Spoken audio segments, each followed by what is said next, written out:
Hey everybody, today I'm going to talk to you a little bit about the art of spiritual listening. I won't take the time to do a deep dive into the Bible and all of the scriptures that surround and are correlated with listening, but I will say this.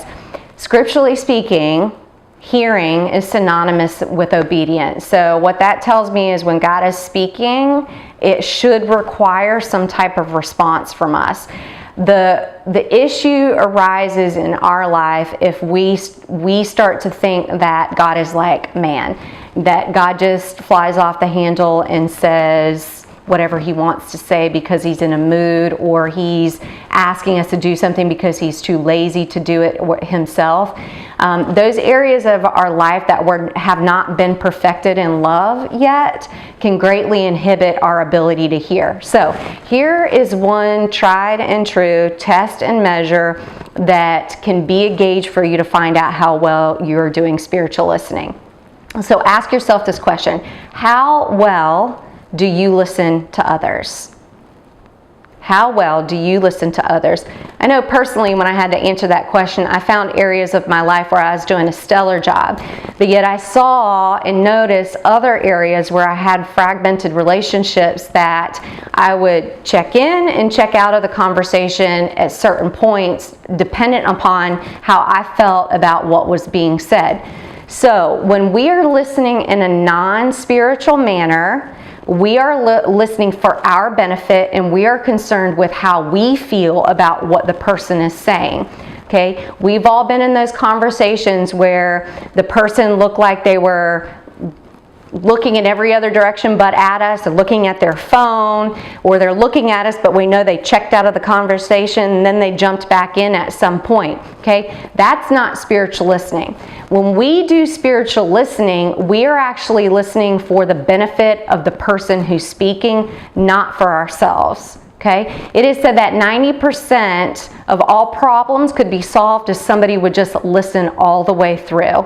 And I have found in my own personal journey that most people already know what's wrong. They just need somebody to listen all the way through. So if you want to increase in your ability to do spiritual listening, start practicing or paying attention to how well you are listening to other people. If we look at listening through the lens of 1 Corinthians 13, which is the love chapter, we could say this: love does not interrupt. Love does not appear bored when it's listening. Love does not monopolize the conversation. It is not always looking to insert its own opinion or thoughts into the conversation.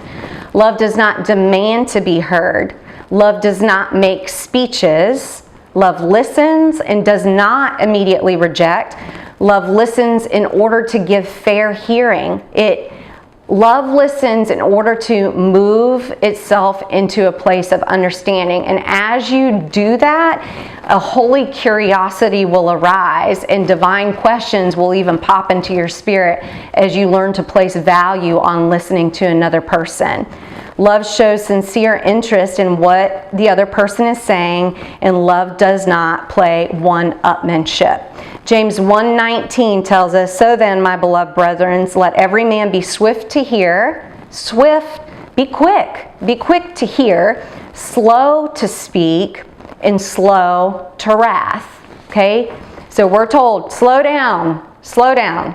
Don't be quick with your anger. Don't be quick in moving forward and voicing your opinion. Slow down and allow yourself to listen to the person all the way through. Okay, if we correlate listening with the fruit of the Spirit in Galatians 5, we could say this: listening is an act of love for one's neighbor. It is a joy to communicate or commune with another person.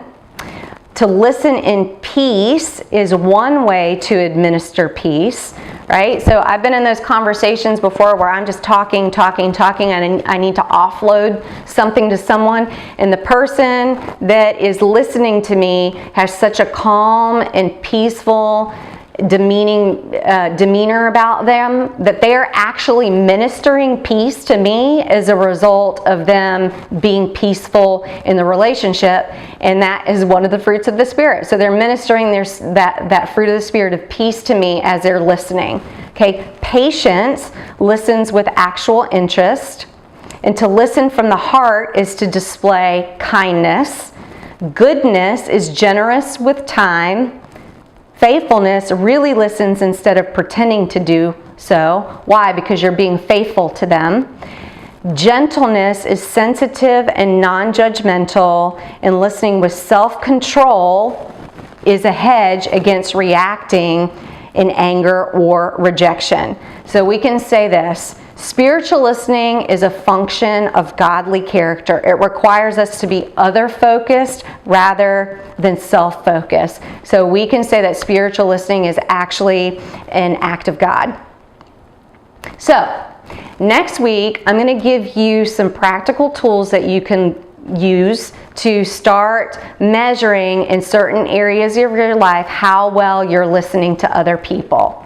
And as that area of your life, through prayer and through intentionality, begins to shift and change a little bit, you're going to find that it becomes a little bit easier, well, not a little bit, a lot easier to commune with the Lord, spirit to spirit, in relationship with Him, knowing that the Father absolutely wants to have conversation with you, wants to hear how you're feeling, wants to hear all of your issues, all of your problems. He wants to feel your affection and your love for Him, but it's not just a one-way street. He wants to have that communion with you. And as you begin to sharpen those other areas of your life, then you will find that that relational shift begins to transform.